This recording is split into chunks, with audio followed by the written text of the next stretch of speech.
The time of Samhain approaches, and the other world is closer to us than normal.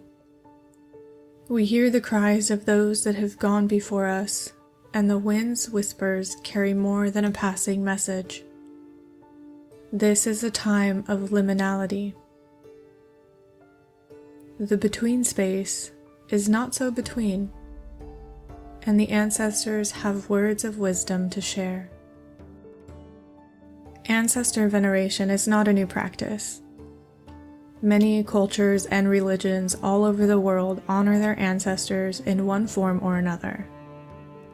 The Mexican holiday of Dia de los Muertos, the Catholic celebration of All Souls Day, the Japanese Buddhist custom of Bon Festival, and so many others. Who do you think of when you look back on your ancestors? Is it a grandparent, an aunt, or uncle? Maybe even a child or a distant relative. Maybe you can't think of anyone, and that's okay too.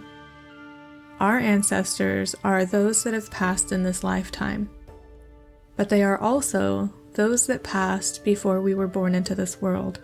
Our ancestors can even be those that have yet to pass, as the spirit world gives no care to the concept of time. Do you imagine their struggles, their victories, their losses, their sacrifices? My great-grandfather passed away in June of 2009. This was a man that I knew, but not well. He had no teeth, and in his stubbornness, he refused to wear dentures. He was missing one of his fingers and was tall and scrawny in his old age. I often wonder what lessons he would have for me now. I was only 17 when he passed, and I didn't understand the complexities of our ancestors. If I was asked, "What do you think he can teach you?" I would probably answer with some smart-ass comment about hoarding and cleanliness. My great-grandfather's house was filled to the brim with stuff.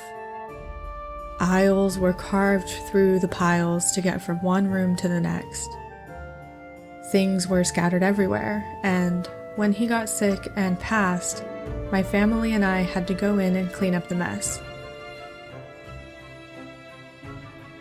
What does this man have to teach me?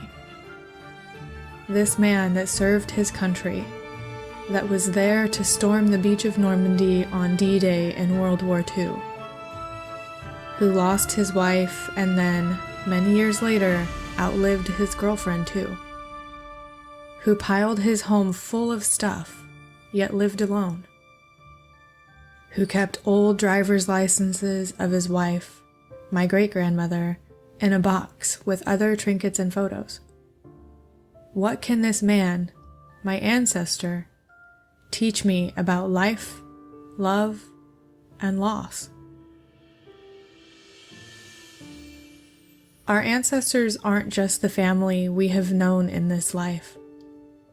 We all came from somewhere, and those ancestors paved the way in one form or another for us to be here right now, as we are. I am fortunate enough to have access to ancestry information and genealogy research.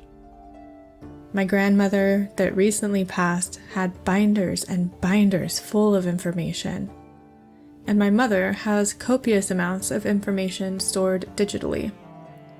This gives me an idea of where I come from and who helped make it possible for me to be here today. We have traced ancestry on my mother's side back far enough to know when and where they came from when they moved from Ireland to the United States. On my grandmother's side, we have records dating back to at least the 1500s from England and other parts of Europe. These ancestors may have lived hundreds of years ago, but they still have lessons and messages to impart to the living. Their struggles and sacrifices may have been different, and the context might have changed, but that doesn't make what they have to say any less important.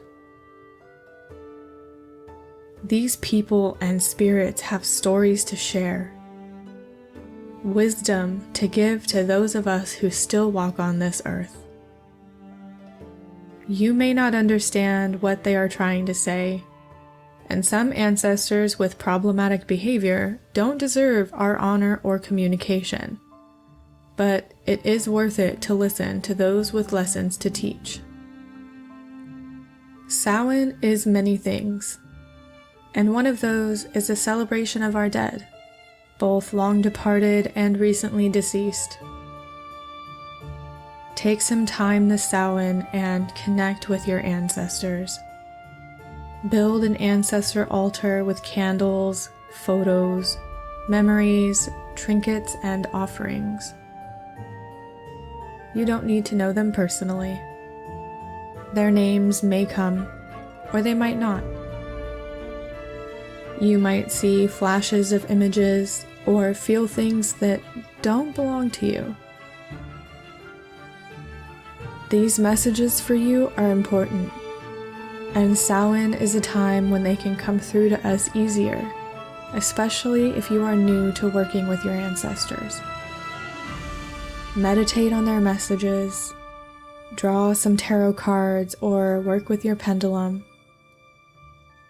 Journal these experiences and carry them with you in your heart. The dead have much to teach us.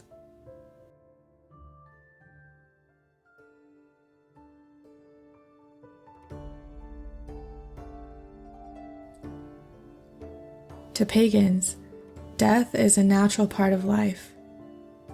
If nobody died, there would be no room on the earth for new things to be born. There could be no change or growth.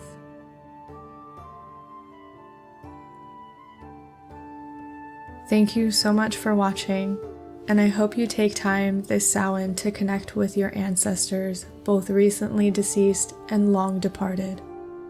I'll see you next time.